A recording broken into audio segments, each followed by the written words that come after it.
I'm really at a bit of a loss here. I don't really know how to punish Phoenix Stormcaller if there even is a weakness to this unit comp. I went for the Scorpion to sell it. I guess it's the only unit that I can sell in one round. And it's worth as much as these Giants. And I didn't really want the Marksman, so yeah.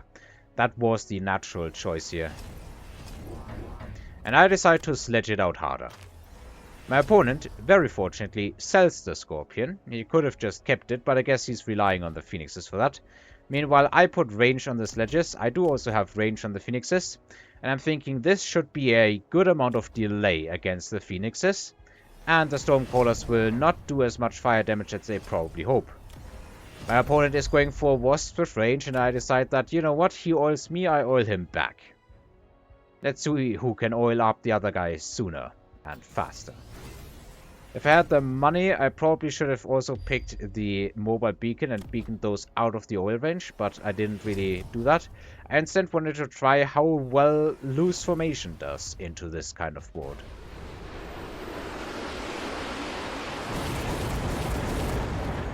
So this side is kind of just getting annihilated, but at the same time everything I have gets pulled. Not sure who gets the better end of that stick. I know this much, the spider is blasted. However, there's no anti-air here, and there's a lot of wasps for my Phoenixes to shoot through. Some crawlers almost hit the tower, but the sledges are not far behind. And they do get the tower because of the oil. Yeah, these sledges are taking some damage from the fire, but they are lasting long enough. The Phoenixes can't blink them down in time. And it ends up being a win for me, although considering I went for oil, not much of a win. I did keep a lot of high-level Phoenixes alive, this one at very low health, so I guess here's the answer to the whole whining about, I'm always taking one additional shot. I got the same. So stop whining, Mr. Limbo, and man up. Alright, I don't think that loose formation does all that well into Stormcallers with fire. I think it's too much. Did I skip here? No, I picked efficient tech research. Okay. Even though I already have some text on the board, so I don't think it's particularly amazing here. The idea is, how do I get rid of this escalating amount of wasp? And the answer is Fortress AA. AA the forts, then probably a level on a Phoenix or something. Okay, sell an Arclight, 2 levels, 1 on each Phoenix. That is the correct move, I think. And now we'll see if the forts can shoot down all of the wasps.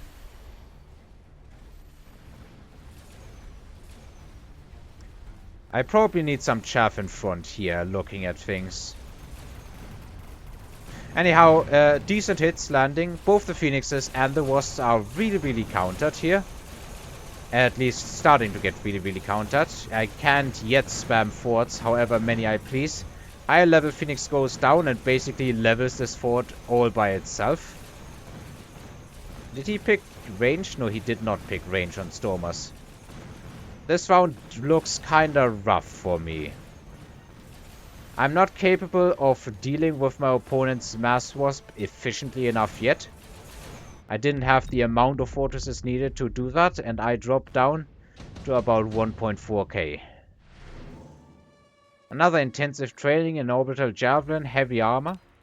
Now I can't shield this fortress from the Javelin, but I can level it and give the other one armor. I think that was my thought process here.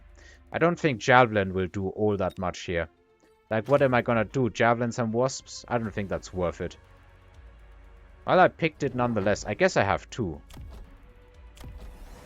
And my opponent goes for the War Factory counter, so he's really hoping to finish it this time around.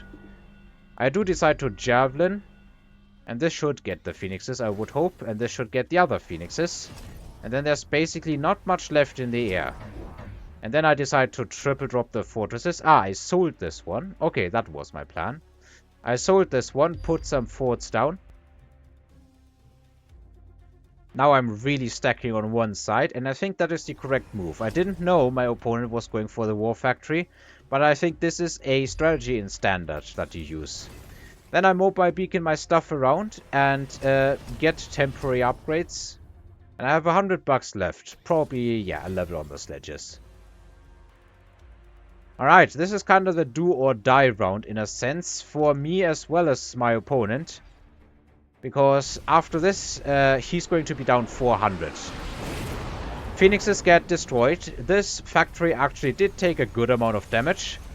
And the forts are moving in. A lot of fort missiles are intercepted, but not all of them. And there's a pretty strong side that I have here moving in on the tower. Even the mobile beacon Phoenixes that have survived up to this point are still alive and gunning. Tower falls, and it's all a matter of can I overwhelm the opponent here. He's gonna be in a rough economic spot next round if he survives, but I'm gonna be in a rough unit spot, maybe. I'm not sure how well I can spam fortress missiles into this, but I think I should be fine if this goes on further. I am winning this round with an absolute landslide, though. And it's actually a kill. 28 damage. 28 damage. I think that's legitimately the value that 2 wasps have. I lose a Phoenix, and this goes on another round. My opponent will definitely be down. Well, actually, he didn't buy out. He didn't think that this would end yet. I think if he had gotten temp range and speed, he would have survived and would have been in a rough economic spot. Or maybe I would have died. I'm not entirely sure. Well, I want to be sure. Let's see how I can turn this one around. Alright, so what do we do? I think we go for a fort, for a javelin. Because I think it is worth it, and let's just try and do as much damage to these units here as we can. We definitely buy out and get the temporary upgrades. I think that is an absolute must here. And what do I do to counter my own army? I think I do just sell a spider. It shouldn't be worth all that much having these here. Do I maybe go for elite on the Phoenixes? It's expensive. You know what? Let's try elite and then leveled Phoenix spam. And then we still have $200 left. We just take wasp levels for this. And since there is a javelin, I think it's not a unreasonable read to mobile beacon some Phoenixes. You know what? Let's go for acid, maybe? Nah, I don't think that would be all that worth it. Or, like, it would probably be worth it, but it would be a pretty hard counter. But I don't think I should be doing. Maybe we take some anti-missile devices on one side only.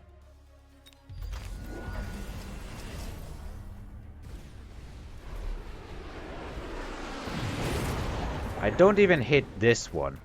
That is weird. I'm not sure why, but that is apparently what happened. Alright, let's see if the mass Phoenix spam can actually win it with elite. So the wasps have not shielded for these Phoenixes. Apparently the Phoenixes got locked on first or something like that. I'm not sure. What text do we have on Wasp anyway? We do have ground spec. So that could potentially work in a way. Tower falls. We didn't push onto the opponent's tower fast enough. But we should get a tower here now. Is that a level tower that I had? I'm not sure. Anyway, I was able to solve it. Not a lot of damage, but on round 1 I was able to solve it. There's definitely some things that could be done better, but I honestly think that it was good enough. Because I would have taken like 400 damage. And in this way, there's no war factory here. I think I was, without really thinking about it, making a pretty high level decision in going asymmetrically here, putting all the forts on one side and overwhelming whatever missile defense he had here. And that allowed me to win. And yes, this was a level 3 tower. I guess I was making preparations to lose this. It wasn't just level 2, it was level 3. So these Phoenixes were doing an awful amount of damage. Who did top damage anyway? Was it a Stormcaller? What unit did top damage in this army? Oh, these level 2 Phoenixes. They were the big damage dealers. I guess they were the ones the furthest toward the right side. Maybe I should have gone even harder on the right. There's definitely moves you can do to kill me here, I think, based on my amount of health in the game. But this isn't what happened. I, like Napping, chose the War Factory, and as a result, I was able to overwhelm him and actually win the game. Alright, thanks for watching and listening, everybody, and I hope to see you next time around as well.